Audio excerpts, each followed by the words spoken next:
मुअज़्ज़िज़ नाज़रीन, हम अब उस मकाम पे पहुँच चुके हैं जहाँ पर मुजाहिद मिल्लत मौलाना अब्दुल सत्तार खान नियाज़ी ने अपनी ज़िंदगी के शब रोज़ गुजारे। यहाँ पर वो कमरा भी मौजूद है जिसमें नियाज़ी साहब आराम फरमाते थे और नियाज़ी साहब की लाइब्रेरी मौजूद है।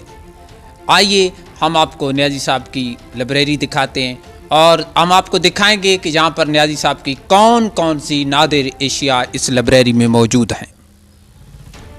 मुअज़्ज़िज़ सामीन नाज़रीन, ये वो लाइब्रेरी है जिसके अंदर मौलाना अब्दुल सत्तार खान की अपनी ज़िंदगी की इस्तेमाल शुदा किताबें मौजूद हैं और यहाँ पर बहुत सा वो मवाद मौजूद है, वो चीज़ें मौजूद हैं जो शायद आपने अपनी ज़िंदगी में ना देखी हों। वो तहकीकात जो मुख्तलिफ़ यूनिवर्सिटीज़ अपने स्टूडेंट से नियाज़ी साहब पर करा रही है, नियाज़ी साहब के लेटर्स और नियाज़ी साहब के दीगर जो रिकॉर्ड है इस लाइब्रेरी में मौजूद है। हमारे साथ खड़े हैं वो शख्सियत जिन्होंने अपनी शऊर की आँख नियाज़ी साहब की गोद में खोली।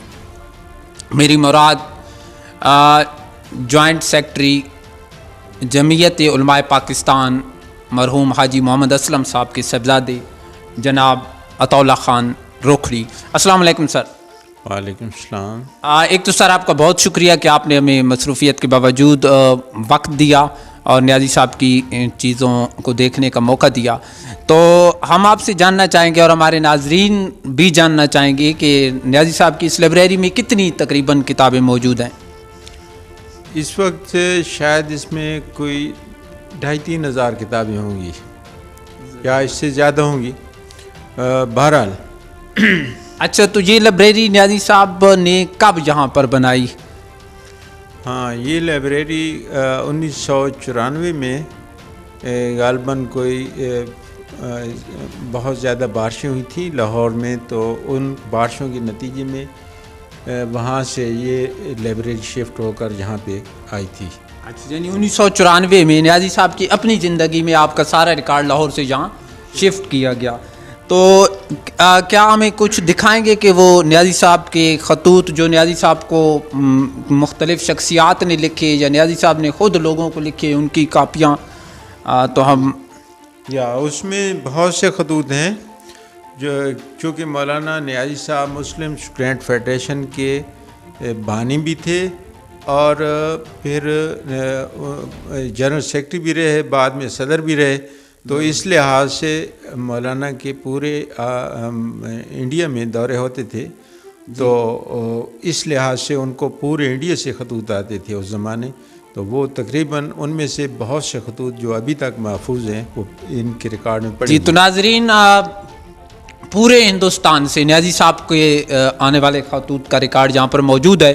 तो आइए हम आपको चीदा चीदा उनमें से, हमारे कैमरामैन अगर इसको जूम कर सकें तो दिखाएंगे कि कौन कौन सी। उससे पहले मुअज़्ज़िज़ सामीन, ये वो मकाला जात हैं,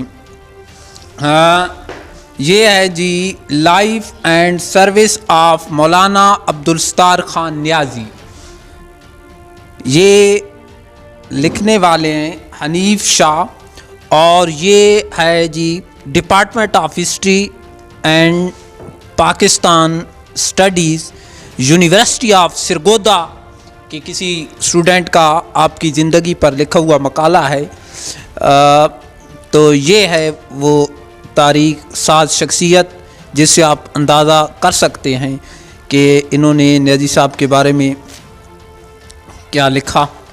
और इसके साथ साथ ये दूसरा मकाला जो है ये है समरीन हैदर और इस्लामाबाद यूनिवर्सिटी की ये प्रपोज़ल है और ये भी इसका उन्वान है मोहम्मद अब्दुल सत्तार खान नियाज़ी। मुअज़्ज़िज़ सामीन नाज़रीन, ये वो खतूत हैं जो क़ायद-ए-आज़म मोहम्मद अली जिन्ना की तरफ से मौलाना अब्दुल सत्तार खान को लिखे गए।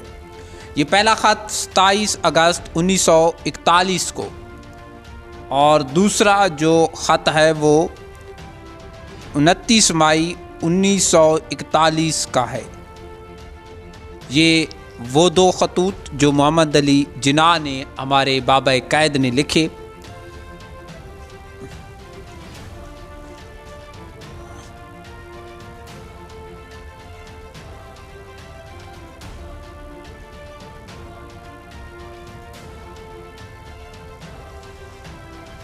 ये वैसे तो बहुत से खतूत इस फ़ाइल के अंदर मौजूद हैं, लेकिन जो हम आपको दिखाना चाहते हैं वो है, ये लिखा है जी पीर ज़कोड़वी साहिब का, और ये उन्होंने जेल के अंदर से ख़त लिखा, जिसके अंदर वो हाल भी लिखते हैं।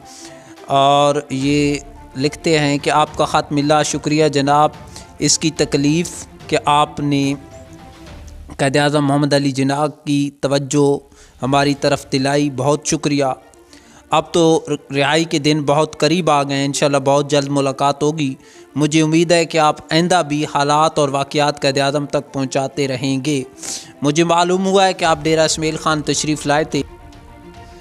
नाज़रीन, इस बात की शायद है कि मौलाना अब्दुल सत्तार खान नियाज़ी क़ायद-ए-आज़म मोहम्मद अली जिन्ना के कितने करीब थे कि एक शख्सियत आपका इस बात पर शुक्रिया अदा कर रही है कि आपने मेरे हालात और मेरी ख़बर मोहम्मद अली जिन्ना तक पहुँचाई।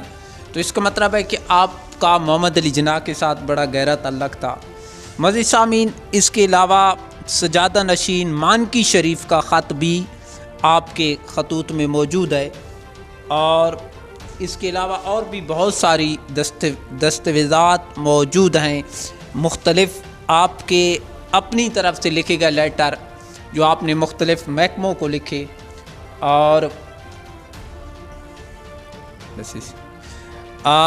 ये ख़त है जी 1992 का, जो कि उस वक्त के प्राइम मिनिस्टर नवाज़ शरीफ ने मोहम्मद क़ायद-ए-आज़म मौलाना अब्दुल सत्तार खान नियाज़ी को लिखा।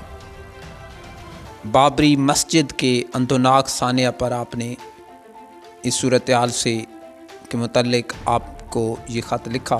तो ये भी आपके इस रिकॉर्ड में मौजूद है कि आपको नवाज़ शरीफ ने ख़त लिखा। मरकज़ी दफ्तर ज़िला मियाँ वाली मुस्लिम लीग की तरफ से ये आपका ख़त किसी को लिखा गया है। और एक बात जो मैंने नोट की है कि इनका बहुत से लोगों के साथ जो अपने खतूत का तबादला ख्याल है वो इंग्लिश के अंदर है। मज़ीद सामीन, ये कानून साज असम्बली के लिए जो नुमाइंदे मुंतखब किए गए थे, उनको जारी होने वाले लेटर में से, मेंबर कार्ड में से एक कार्ड नियाज़ी साहब के नाम भी रहा, और ये उस एक कार्ड जो नियाज़ी साहब के नाम जारी हुआ था लियाकत अली ख़ान की तरफ से 1946 का। ये क़याम पाकिस्तान के पहले जो कानून साज असम्बली थी, और आप मियाँ वाली के नुमाइंदे मुंतखब हुए थे इसके लिए। आपने काफ़ी अरसा नियाज़ी साहब की खिदमत में गुजारा। तो ये नियाज़ी साहब का मरकज़ था, मज़ार भी हमने देखा, आपकी मस्जिद भी देखी है। तो यहाँ पर कौन कौन सी शख्सियात तशरीफ़ लाई हैं आपकी ज़िंदगी में? मजहबी शख्सियात में तो सबसे अहम शख्सियत मौलाना शाह अहमद नूरानी थे। वो आते रहे हैं, बार बार आते रहे हैं। इसके अलावा वज़ीर आज़म आज़ाद कश्मीर भी आए हैं। कैप्टन सफदर साहब मुस्लिम लीग के जो हैं वो भी तशरीफ़ लाए थे। इसके अलावा काफ़ी शख्सियात हैं जो मजहबी और सियासी जी वो अक्सर आते रहते हैं और मौलाना की मज़ार पे हाज़िरियाँ देते हैं। तो ये बहुत बड़ा, यानी जो शख्सियात मज़ार पे तशरीफ़ लाती हैं वो लाइब्रेरी भी देख आती हैं। अच्छा, तो आपने नियाज़ी साहब के साथ बहुत सा वक्त गुजारा, कोई ख़ास बात नियाज़ी साहब की आपने ज़िंदगी में जो शायद हमें उनकी किताबों में न मिली हो, आपने उनको ज़िंदगी में देखा हो? एक तो ये है कि वो इलामा इकबाल और क़ायद-ए-आज़म के ख़िलाफ़ अगर कोई बात करता था तो वो बहुत सीख पा हो जाते थे, नाराज़ होते थे। वो कहते थे कि ये दो शख्सियात जो है ना, इन्होंने पाकिस्तान और इस्लाम के लिए बहुत काम किया है, तो इनके ख़िलाफ़ कोई बक ना करे, ये उनके जुमले होते थे। ठीक। इसके अलावा उनका जो ज़्यादातर फोकस रहा है वो एक तो ख़त्म नबुव्वत पे उनका ज़्यादा फोकस रहा है। उनको 1953 में फांसी की सज़ा भी सुनाई गई थी जी, और फांसी के तख्ते तक पहुंचाया भी गया था, मगर फिर उस वक्त की हुकूमत ने बैरूनी दुनिया के प्रेशर और अंदरूनी प्रेशर की वजह से उनकी सज़ा मुअत्तल कर दी थी। तो और दूसरे जो है ना वो निज़ाम मुस्तफ़ा, इसके बहुत बड़े दाई थे। वो मुल्क में निज़ाम मुस्तफ़ा के निज़ाम को देखना चाहते थे। ये उनकी बहुत बड़ी ख्वाहिश थी, बहुत बड़ी ख्वाहिश थी। और आखिरी लेटर मुशर्रफ को लिखा था एक हफ़्ता पहले अपनी मौत से पहले। जी। तो अपनी वफ़ात से एक हफ़्ता पहले उनका लेटर मुशर्रफ को मैंने खुद पोस्ट किया था। जी। और उसमें उन्होंने लिखा था कि इस मुल्क में का जो निज़ाम है वो निज़ाम मुस्तफ़ा के बग़ैर आप नहीं चल सकता। आप जितनी भी कोशिश करें, ये अंग्रेज़ी निज़ाम या जो भी आप लाना चाहें, यहाँ पे अमन कायम नहीं हो सकता जब तक आप निज़ाम मुस्तफ़ा नहीं लाएंगे। तो ये उनका लेटर मुशर्रफ को दी। Sir thank you very much, आपने हमें वक्त दिया और इस लाइब्रेरी का मुज़ाहरा का मुशाहदा करने का मौका दिया। मज़ीद सामीन, आज का प्रोग्राम मुजाहिद मिल्लत मौलाना अब्दुल सत्तार खान नियाज़ी की ज़िंदगी के वो चीज़ें आपके तक पहुंचाना थी जो शायद आपने अपनी ज़िंदगी में न देखी हों, या वो बातें आप तक लाना थी जो शायद आपने नियाज़ी साहब के बारे में न सुनी हो। तो वाकई आप तकमील पाकिस्तान, तामीर पाकिस्तान के दाई और निज़ाम मुस्तफ़ा के ख्वाहिशमंद थे। तो आप अपना फ़ीडबैक ज़रूर दीजिएगा। आज की वीडियो आपको कैसी लगी? इजाज़त दीजिए कैमरामैन फ़याज़ खान के साथ अपने मेज़बान उस्ताद अज़मतुल्लाह खान को। अल्लाह हाफ़िज़।